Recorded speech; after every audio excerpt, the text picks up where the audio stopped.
il y a eu ce jour-là où j'ai pris conscience que mon hyper-indépendance, elle allait plus pouvoir m'aider à avancer. Et je me sens profondément seule.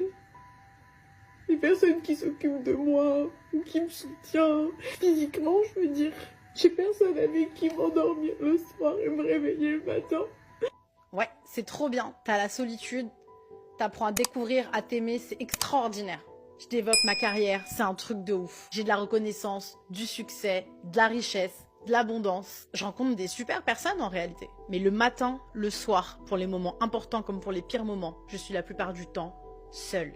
Au début, je me dis que c'est un sacrifice. Je passe des super moments seule. Je kiffe aller manger seule. Et c'est trop bien, sauf qu'un jour je me rends compte que dans des moments extrêmement heureux, comme dans des moments extrêmement tristes, je suis toujours toute seule.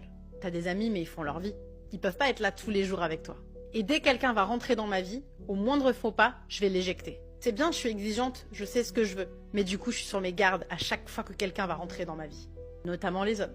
Et là, je comprends que je suis dans l'hyper-indépendance. En fait, je suis simplement en train d'avoir un comportement absolument opposé à la dépendance affective, mais qui est basé sur les mêmes traumatismes. J'ai peur d'être abandonnée, d'être seule, donc je vais vers des relations qui vont combler ce manque. J'ai peur de perdre le contrôle et la paix que je suis en train de vivre, donc je glorifie ma solitude, et je fais bien comprendre que je n'ai besoin de personne.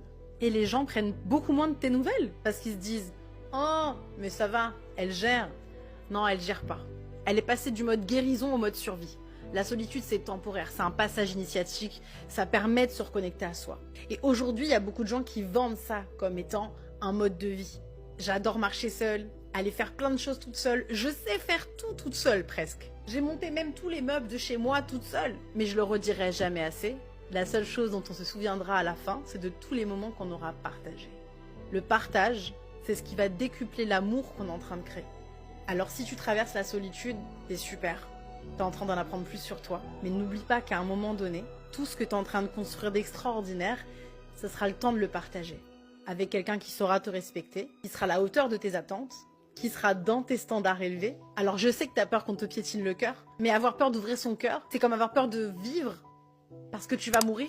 Bah ouais, on prend toujours des risques. Prends ce risque parce que partager, y a rien de plus beau, y a rien de plus fort. Terminer seul dans sa prison dorée de succès et d'argent pour soi, c'est parce que ta mamie ou ton papy intérieur, la version de toi dans quelques années, a envie de vivre. J'ai envie de me faire un câlin quand j'ai mal d'être seule, parce que c'est une réaction absolument naturelle qui me rappelle que non, je ne suis pas seule dans l'absolu. L'univers, Dieu, il y a une force qui est avec moi. Mais je dois me souvenir que je suis un être de partage, de connexion, et que l'amour et l'humanité ne doivent pas être un acte égoïste. Et le soir, j'adore m'endormir en me demandant ce que je me suis fait à moi de bien, mais aussi ce que j'ai pu partager.